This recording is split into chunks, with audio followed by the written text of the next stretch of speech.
સમાચાર રાજકોટથી મળી રહ્યા છે। દિલ્હી બ્લાસ્ટ બાદ ક્રિકેટ ટીમોની સુરક્ષામાં વધારો કરવામાં આવ્યો છે। ઇન્ડિયા એ અને સાઉથ આફ્રિકા એ ટીમ રાજકોટમાં છે। બંને ટીમો 10 દિવસ સુધી રાજકોટમાં રોકાણ કરશે। બંને ટીમોની સુરક્ષાને લઈને સુરક્ષા એજન્સીઓ સતર્ક જોવા મળી રહી છે। ખેલાડીઓના રૂમમાં સઘન ચેકિંગ કરવામાં આવ્યું છે। 24 પોલીસ જવાનો દ્વારા રાઉન્ડ ધી ક્લોક ચેકિંગ કરવામાં આવી રહ્યું છે।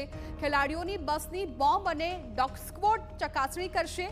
સ્ટેડિયમ ખાતે પણ ચાંપતો બંદોબસ્ત ગોઠવવામાં આવશે। દિલ્હીમાં બોમ્બ બ્લાસ્ટ બાદ દેશભરમાં એલર્ટ છે। ગુજરાતમાં પણ એલર્ટ આપવામાં આવ્યું છે। તેની વચ્ચે જે રાજકોટની એક હોટલ ખાતે ઇન્ડિયા એ અને સાઉથ આફ્રિકા એ ટીમના ક્રિકેટરો છે તે મહેમાન બન્યા છે, જેને લઈને જ સુરક્ષા વ્યવસ્થા છે તે સઘન કરવામાં આવી છે। આપને જે પ્રકારે આપ દ્રશ્યો જોઈ રહ્યા છો કે જે રાજકોટના કાલાવડ રોડ પર આવેલી જે હોટેલ છે તેમાં ઇન્ડિયન ક્રિકેટ ટીમની એ અને સાઉથ આફ્રિકાની એ ટીમ છે, આ બંને ટીમના ખેલાડીઓ છે તે અહીં પહોંચી ચૂક્યા છે। અને જે પ્રકારે જે એલર્ટ આપવામાં આવ્યું છે તેને જોતા જે ક્રિકેટરો અહીં રાજકોટના મહેમાન બન્યા છે તેની સુરક્ષા વ્યવસ્થા છે તે સઘન બનાવી દેવામાં આવી છે। જે પ્રકારે એલર્ટ આપવામાં આવ્યું છે ત્યારે ક્રિકેટરોને કોઈ પણ પ્રકારનું નુકસાન ન થાય અથવા તો તેમની સુરક્ષામાં ચૂક ન થાય તે માટે પોલીસનું રાઉન્ડ ધ ક્લોક પેટ્રોલિંગ છે તે કરવામાં આવ્યું છે।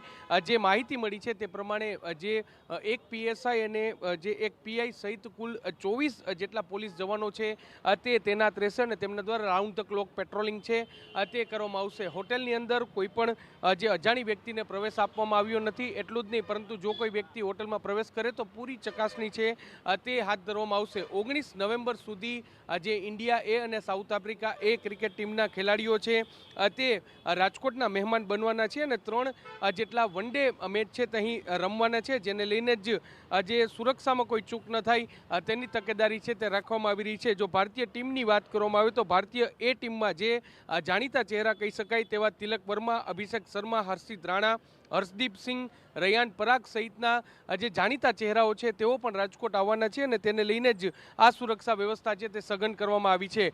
જ્યારે ટીમ છે તે અહીંથી ખંડેરી ક્રિકેટ સ્ટેડિયમ સુધી જશે ત્યારે જે બસમાં તે જશે તે બસમાં પણ બોમ્બ સ્ક્વોડ અને ડોગ સ્ક્વોડની મદદથી જે પૂરી સુરક્ષાની ચકાસણી છે તે હાથ ધરવામાં આવશે। એટલું જ નહીં, પરંતુ ગઈકાલે જ્યારે જે આતંકી હુમલાની ઘટના સામે આવી ત્યારબાદ જે આખી હોટલ છે તેમાં પણ પોલીસ દ્વારા જે સઘન સુરક્ષા છે તે કરવામાં આવી હતી। સર્ચ છે તે કરવામાં આવ્યું હતું અને તમામ સુરક્ષાની જે વ્યવસ્થાઓ છે તે પૂર્ણ કરવામાં આવી છે।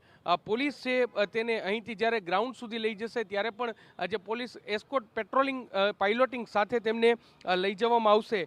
મેચ જે સ્થળ પર રમવાનો છે ત્યાં પણ ફ્રી એન્ટ્રી આપવામાં આવી છે, ત્યારે એ સ્થળ પર પણ કોઈ સુરક્ષાની ચૂક ન થાય તે માટે રાજકોટ ગ્રામ્ય પોલીસ છે તેમના દ્વારા ફૂલ પ્રૂફ પ્લાન છે તે તૈનાત કરવામાં આવ્યું છે। ટૂંકમાં જે પ્રકારે જે બોમ્બ હુમલાનું જે ઘટના છે તે દિલ્હીમાં આવી અને ત્યારબાદ દેશભરમાં સુરક્ષાને લઈને કોઈ ન ચૂક થાય તે માટે તંત્ર છે તે એલર્ટ અત્યારે જોવા મળી રહ્યું છે। કેમેરા પર્સન ભાવેશ લશ્કરી સાથે મોહિત ભટ્ટ, TV9 રાજકોટ।